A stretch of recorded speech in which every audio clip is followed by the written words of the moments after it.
try something new today, and I'm going to read the next 3 chapters to you guys like this, and you can let me know if you like it or if you prefer the other way I did it, which was in the last video. So, Chapter 4, The Terrible Shovels. Down the hole, Mrs. Fox was tenderly licking the stump of Mr. Fox's tail to stop the bleeding. It was their finest tail for miles around, she said between licks. It hurts, says Mr. Fox. I know it does, sweetheart, but it'll soon get better, and it will soon grow again, Dad, said one of the small foxes. It will never grow again, said Mr. Fox. I shall be tailless for the rest of my life. He looked very glum. There was no food for the foxes that night, and soon the children dozed off. Then Mrs. Fox dozed off, but Mr. Fox couldn't sleep because of the pain in the stump of his tail. Well, he thought, I suppose I'm lucky to be alive at all, and now they've found our hole. We're going to have to move out as soon as possible. We'll never get any peace if we... What was that? He turned his head sharply and listened. The noise he heard now was the most frightening noise a fox can ever hear. The scraping of shovels digging into the soil. Wake up, he shouted. They're digging us out. Mrs. Fox was wide awake in 1 second. She sat up, quivering all over. Are you sure that's it? She whispered.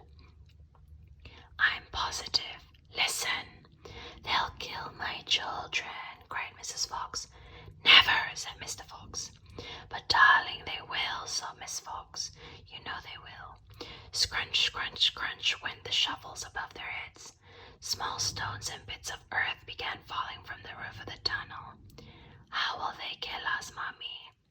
Asked one of the small foxes.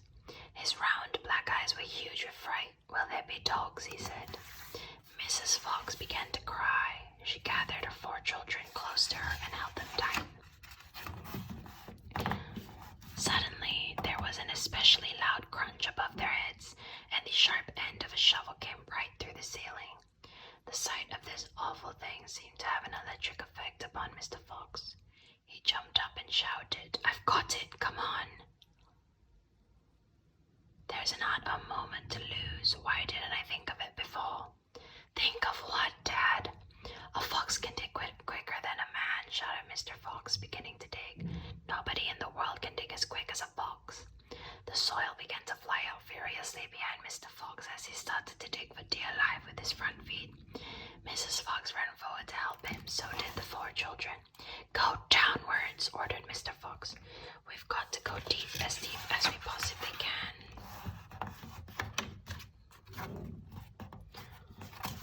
The tunnel began to grow longer and longer. It sloped steeply downward. Deeper and deeper. Below the surface of the ground it went. The mother and the father and all 4 of the children were digging together. Their 4 legs were moving so fast you couldn't see them. And gradually the scrunching and scraping of the shovels began fainter and fainter. After about an hour, Mr. Fox stopped digging. Hold it, he said. They all stopped. They turned and looked back up the long tunnel they had just dug. All was quiet. Phew, said Mrs. Fox. Mr. Fox, I think we've done it. They'll never get as deep as this. Well done, everyone. They all sat down, panting for breath, and Mrs. Fox said to her children, I should like you to know that if it wasn't for your father, we should all be dead by now. Your father is a fantastic fox. Mr. Fox looked at his wife and she smiled. He loved her more than ever when she said things like that. Chapter 5, The Terrible Tractors. As the sun rose the next morning, Pockets and Buns and Bean were still digging. They had dug a hole so deep you could have put a house into it, but they had not yet come to the end of the fox's tunnel. They were all very tired and cross. Dang and blast, said Pockets. Whose rotten idea was this? Bean's idea, said Buns. Pockets and Buns both stared at Bean. Bean took another swig of cider, then put the blast back into his pocket without offering it to others. Listen, he said angrily. I want that box. I'm going to get that box. I'm not giving in till I've strung him up over my for sure, said the fat Buggis. I've had enough of digging. Buns, the little pot-bellied dwarf, looked up at Bean and said, Have you got any more stupid ideas then? What? Said Bean. I can't hear you. Bean never took a bath, he never even washed. As a result, his ear holes were clogged with all kinds of muck and wax and bits of chewing gum and dead flies and stuff like that. That made him deaf. Speak louder, he said to Buns, and Buns shouted back, Got any more stupid ideas? Bean rubbed the back of his neck with a dirty finger. He had a boil coming there and it itched. What we need on this job, he said, is machines. Mechanical shovels. We'll have him out in 5 minutes with mechanical shovels.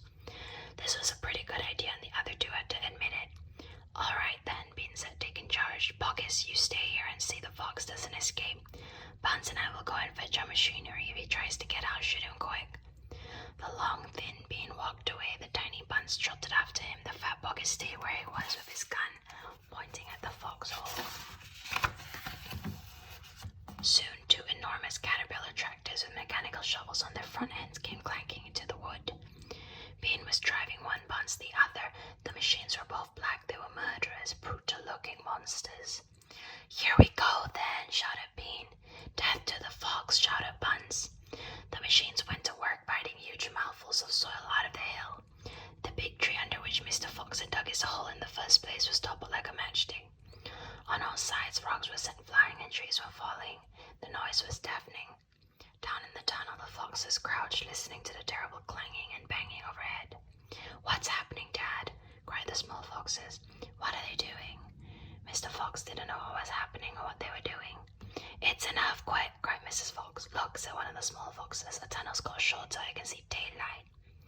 They all looked round, and yes, the mouth of the tunnel was only a few feet away from them now, and in a circle of daylight beyond they could see the 2 huge black tractors almost on top of them.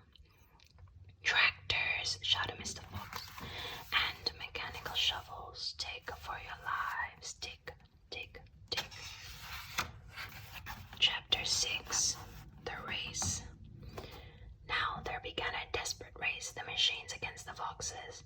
In the beginning, the hill looked like this. After about an hour, as the machine spit away more and more from the hilltop, it looked like this. Sometimes the foxes would gain a little ground and the clanking noises would grow fainter, and Mr. Fox would say, We're going to make it, I'm sure we are. But then a few moments later, the machines would come back at them, and the crunch of the mighty shovels would get louder and louder. Once the foxes actually saw the sharp metal edge of one of the shovels as it scraped up the earth just behind them. Keep going, my darlings, panted Mr. Fox. Don't give up. Keep going, the fat Buggis shouted to Buns and Bean. We'll get him any moment now. Have you caught sight of him yet? Bean called back. Not yet, shouted Buggis, but I think you're close. I'll pick him up with my bucket, shouted Buns. I'll chop him to pieces. But by lunchtime, the machines were still at it, and so were the poor foxes. The hill now looked like this. The farmers didn't stop for lunch. They were too keen to finish the job. Hey there, Mr. Fox, yelled Mr. Buns, leaning out of his tractor. We're coming to get you now. You've had your last chicken, yelled Buggis. You'll never come crawling around my farm again. A sort of madness had taken hold of the 3 men. The tall, skinny Bean and dwarfish pot-bellied Buns were driving their machines like maniacs, racing the motors and making the shovels dig at a terrific speed. The fat Buggis was hopping about like a dervish and shouting faster and faster. By 5 o'clock in the afternoon, this is what happened to the hill. The hole the machines had dug was like the crater of a volcano. It was such an extraordinary sight that crowds of people came rushing out from the surrounding villages to have a look. They stood on the edge of the crater and stared down at Buggis and Buns and Bean.